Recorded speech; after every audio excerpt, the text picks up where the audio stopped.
Welcome to Reading with Ruby. Today we're reading Magic Treehouse, book number 8, Midnight on the Moon.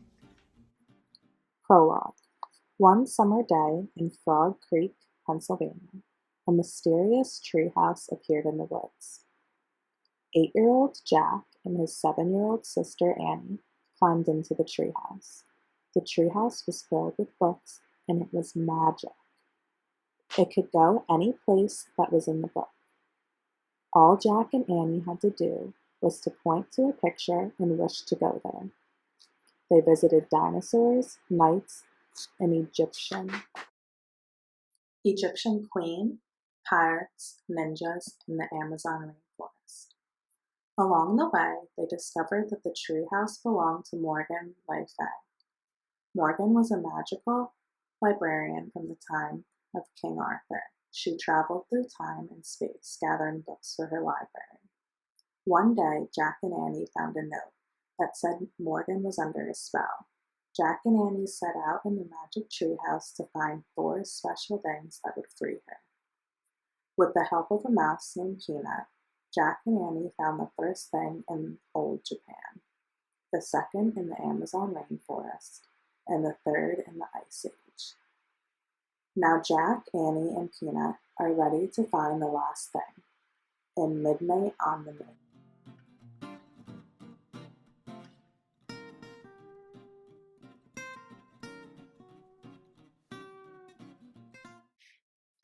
What makes the treehouse special?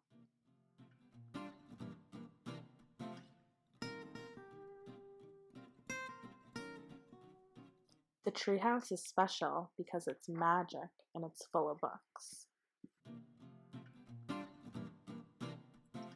Jack, whispered a voice. Jack opened his eyes. He saw a figure in the moonlight. Wake up, get dressed. It was his sister, Annie. Jack turned on his lamp. He rubbed his eyes. Annie was standing beside his bed. She wore jeans and a sweatshirt. Let's go to the treehouse, she said.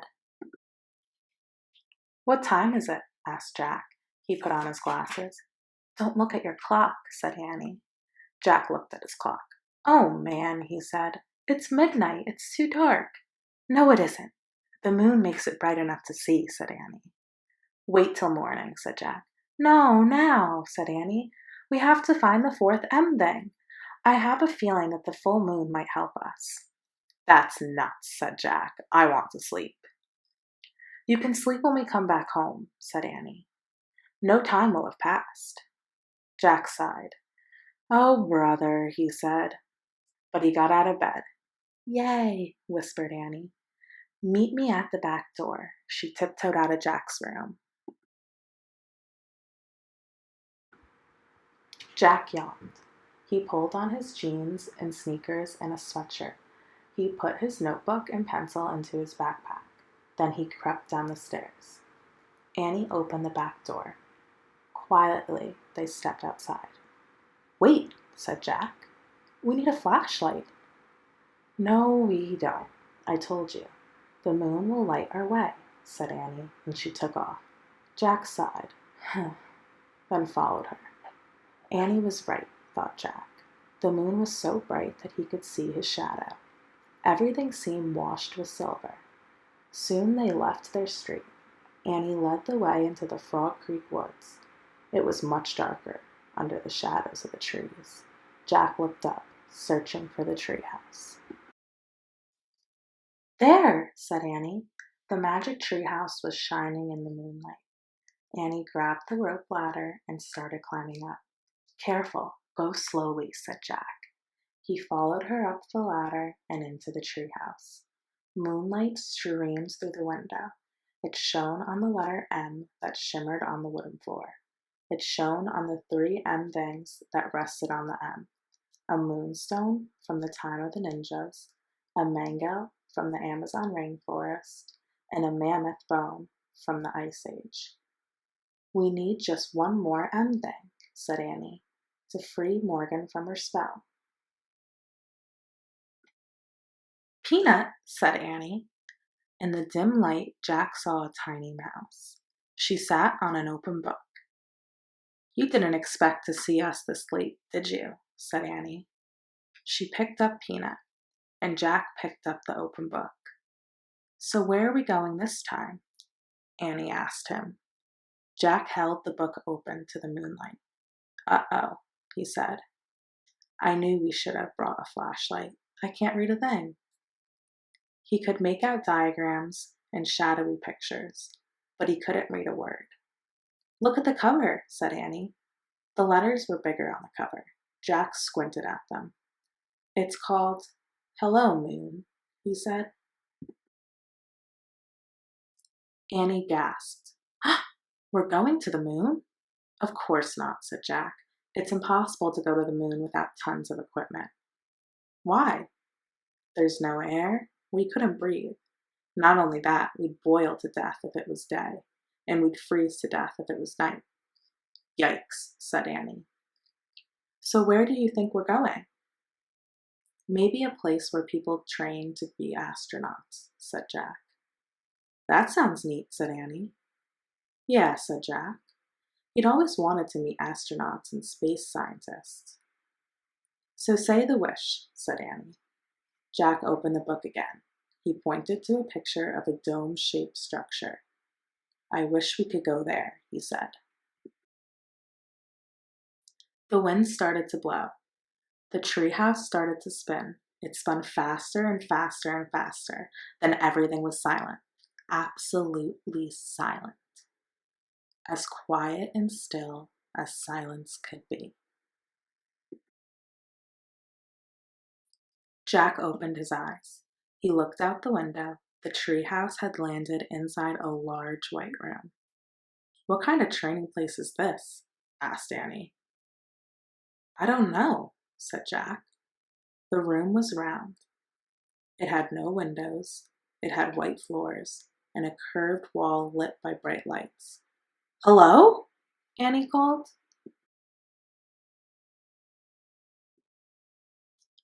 There was no answer. Where were all the astronauts and space scientists? Jack wondered. "There's nobody here," said Annie.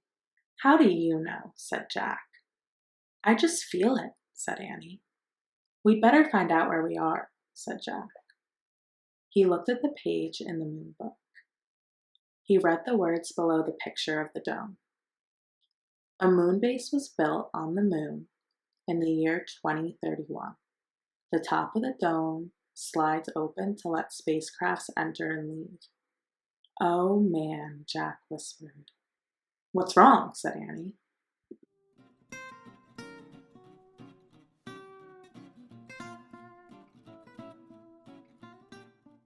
Where are Jack and Annie?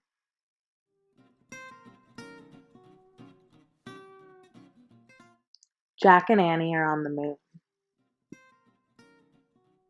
Jack's heart pounded with excitement.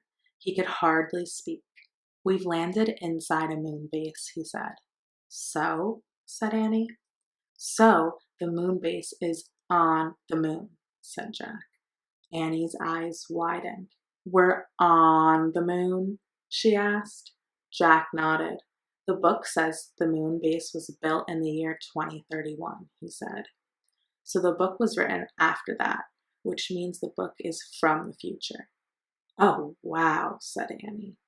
"Morgan must have gone forward in time to borrow it from a future library." "Right," said Jack. "And now we're in the future on the moon." Annie and Jack looked at Peanut. The mouse was running around in circles. "Poor Peanut," said Annie. She tried to pick the mouse up, but Peanut hid behind the mango on the letter M. "Maybe she's nervous about being on the moon," said Annie. "She's not the only one," said Jack. He let out a deep breath.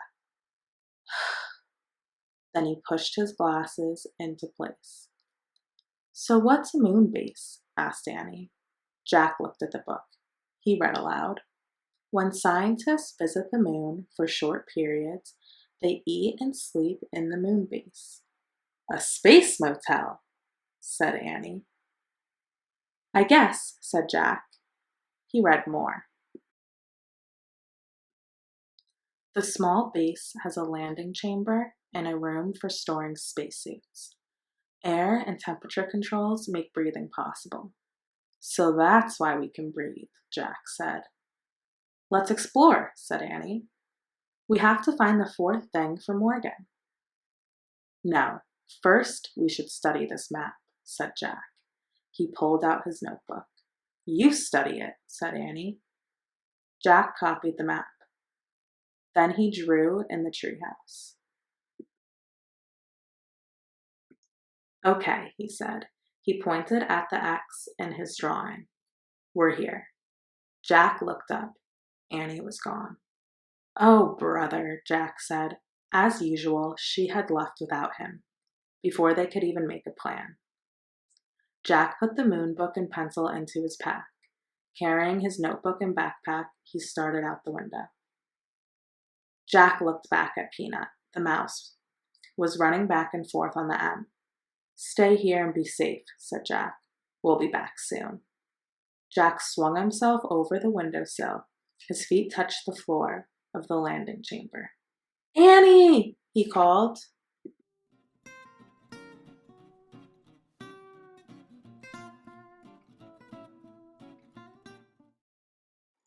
Which character thinks more before acting?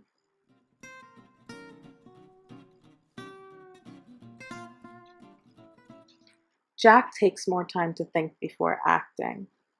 For example, he thought about the flashlight before leaving the house. And he also wanted to draw out a map of the moon so no one would get lost. There was no answer. Jack looked at his diagram. It showed only one way to go. Jack walked along the curved white wall to the stairs. He climbed the steps to the hallway. Jack, hurry! Annie was at the end of the hallway, standing in the airlock. She peered out the window in a giant door. Jack hurried towards her. Annie stepped aside so he could look out the window too. Oh man, said Jack. What he saw took his breath away. He stared at the rocky gray land. The land was filled with giant craters and tall mountains. The sun was shining, but the sky was ink black. Say hi to the moon, Annie said softly.